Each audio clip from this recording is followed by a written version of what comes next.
পাখির চোখ নন্দীগ্রাম। শুভেন্দু অধিকারীর গড়ে কর্মী সভা অভিষেক বন্দ্যোপাধ্যায়ের।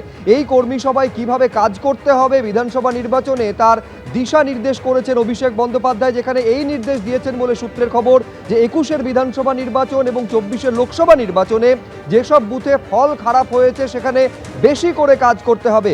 আর কি নির্দেশ দলীয় কর্মীদের উদ্দেশ্যে দিয়েছেন তৃণমূলের সর্বভারতীয় সাধারণ সম্পাদক, জানবো, কথা বলবো। কৃষ্ণেন্দু অধিকারী আমাদের প্রতিনিধি রয়েছেন সরাসরি। কৃষ্ণেন্দু,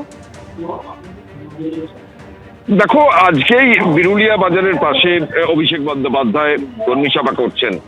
এই বিরুলিয়া বাজার তার পাশের যে মাঠে যেখানে আজকে কর্মী সভা করছেন সেটা নন্দীগ্রাম 2-এর অন্তর্গত। এখানে শুভেন্দু অধিকারী একচ্ছত্র আধিপত্য, বিজেপির একচ্ছত্র আধিপত্য, ঠিক সেই জায়গা থেকেই বেছে নিয়েছেন অভিষেক বন্দ্যোপাধ্যায়। আর ঠিক যখন কর্মী সভা করছেন, সব 7 কিলোমিটার দূরে সভা করছেন শুভেন্দু অধিকারী।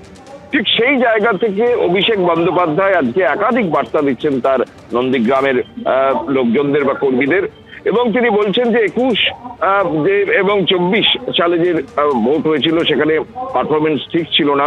কারণ তুমি জানো, মমতা বন্দ্যোপাধ্যায়কে হারিয়েছিলেন শুভেন্দু অধিকারী 1958 ভোটে, এবং এখানে মেজর লিড ছিল, অনেক বেশি লিড ছিল এই 2 নম্বর নন্দীগ্রাম থেকে। ঠিক সেই জায়গায় নতুন করে কাজ শুরু করার যেমন নির্দেশ দেওয়া হয়েছে, তেমনি পাশাপাশি তিনি ঘোষণা করেছেন যে রাজ্য সরকার যেমন দুয়ারে স্বাস্থ্য করছে, তেমনি নন্দীগ্রামে প্রতি বছর ক্যাম্প করে এই সেবাশ্রয় করা হবে, প্রতিটা গ্রাম পঞ্চায়েতে সেবাশ্রয় হবে। এবং শুভেন্দু অধিকারীকে তিনি একাত দিয়েছেন নন্দীগ্রামে দাঁড়িয়ে, যে যেখানে শুভেন্দুর মতো নয় এমন একজনকে প্রার্থী করা হয়েছে, পবিত্র কর, তিনি এখানেই থাকেন, স্থানীয়দের তিনি কাজ করবেন। শুভেন্দু স্থানীয়দের জন্য কটা বাড়ি করেছেন সেই প্রশ্ন পর্যন্ত তুলছেন অভিষেক বন্দ্যোপাধ্যায়। এবং বরঞ্চ তার বিরুদ্ধে অভিযোগ করছেন যে যাকে মানুষ জিতিয়েছে এখানকার এমএলএ-কে, তাকে চিঠি দিয়ে, দিল্লিকে চিঠি দিয়ে তার উন্নয়নের টাকা আটকে দিয়েছে। অর্থাৎ রাজ্যের বিরোধী দলনেতার বিরুদ্ধে তৃণমূলের সর্বভারতীয় সাধারণ সম্পাদক এমন অভিযোগও করছেন।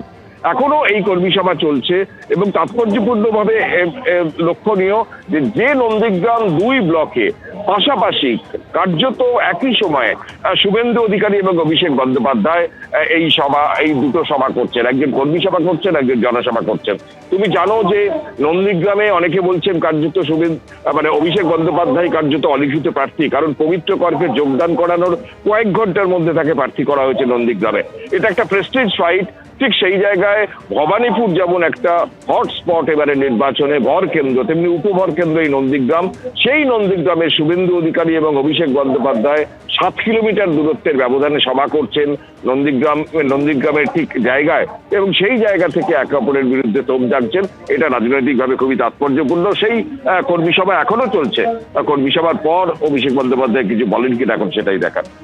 বেশ, সেই কর্মী সভা এখনো চলছে, কর্মী সভার পর অভিষেক বন্দ্যোপাধ্যায় কিছু বলেন কিনা সেদিকে নজর থাকবে। তাৎপর্যপূর্ণ এটাও, যখন কর্মী সভা করছেন অভিষেক বন্দ্যোপাধ্যায়, এই নন্দীগ্রামে কিন্তু সভা রয়েছে শুভেন্দু অধিকারী, সেখানে শুভেন্দু অধিকারী কি বলবে নিঃসন্দেহে সেদিকেও আমাদের নজর থাকবে।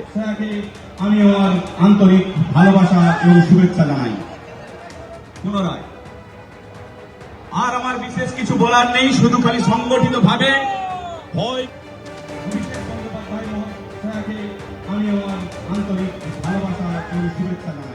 এবিপি আনন্দ, এগিয়ে থাকে, এগিয়ে রাখে।